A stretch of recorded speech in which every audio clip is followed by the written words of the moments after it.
In the last lesson, we used a four-step process to find the exact area between the graph of a particular function. We used y equal f of x equal x squared. We're finding the exact area between the graph of that y equal f of x equal x squared and the x-axis, and it was on the interval 0 to 2, or between the vertical lines x equals 0 and x equal 2. And that four-step process involved partitioning my interval 0 to 2, or in general a to b, into n equal subintervals. We formed a rectangle over each subinterval, and we picked an x sub I star in each subinterval in order to find the height of the rectangle over that subinterval. And how did we use the x sub I star to find the height of the rectangle? We just computed f of x sub I star. Okay? Then we formed a sum of the areas of the n rectangles. You know, we've got n rectangles because we've got n subintervals. We added the areas of those n rectangles. We used summation notation for that. And then we took the limit of this sum as n approaches infinity. In other words, we're estimating the area or approximating the area under the curve if we just use 4 rectangles or 6 rectangles.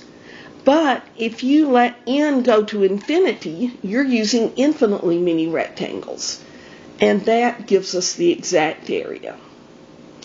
For our particular problem, finding the area under y equal x squared, between that and the x-axis on the interval 0 to 2, we found our exact area to be 8/3 square units, or 2 2/3. So symbolically, we can summarize this process by writing the limit. I'm looking at this now.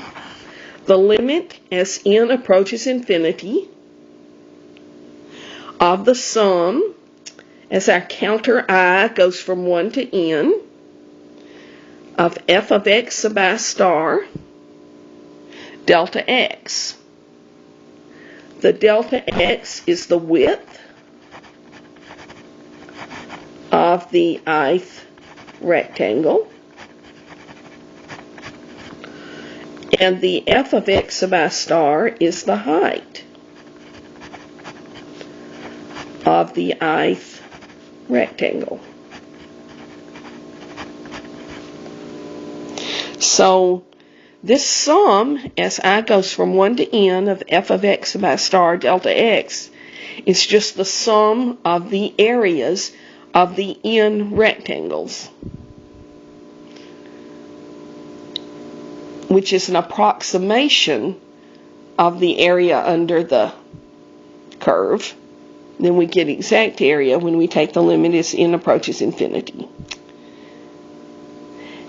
And as applied to our specific problem, our f of x sub I star was x sub I star squared.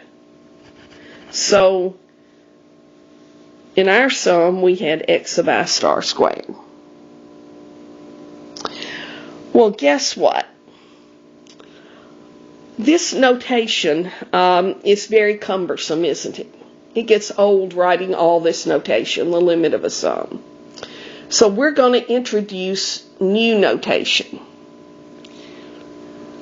In place of this piece right here, the limit of the sum,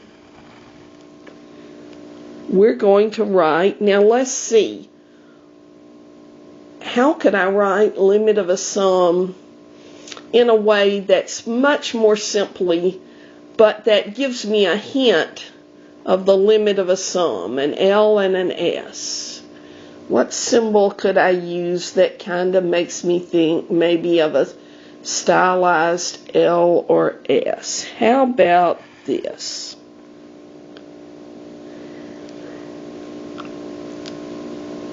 This symbol kind of reminds me of an L and an S, but I'm going to put 0 to 2 here. Okay. This is a definite integral symbol. And right off the bat, we can see that a definite integral means something very different from an indefinite integral. A definite integral means, the symbolism is similar, but it means something very different from an indefinite integral. Remember, an indefinite integral just means most general antiderivative. Now, the two are connected in some way, and they're connected through what we call the fundamental theorem of calculus that we'll learn in a soon-to-come lesson. So, this symbol where we have these numbers 0 to 2 here, they're called limits of integration, means the limit of a sum. Now, how about this piece? X sub I star squared delta x. We just write that as x squared dx. So when we write the definite integral from 0 to 2 of x squared dx, what do we mean? We mean the limit as n approaches infinity of the sum as I goes from 1 to n of x sub I star squared delta x, where x's are in the interval 0 to 2.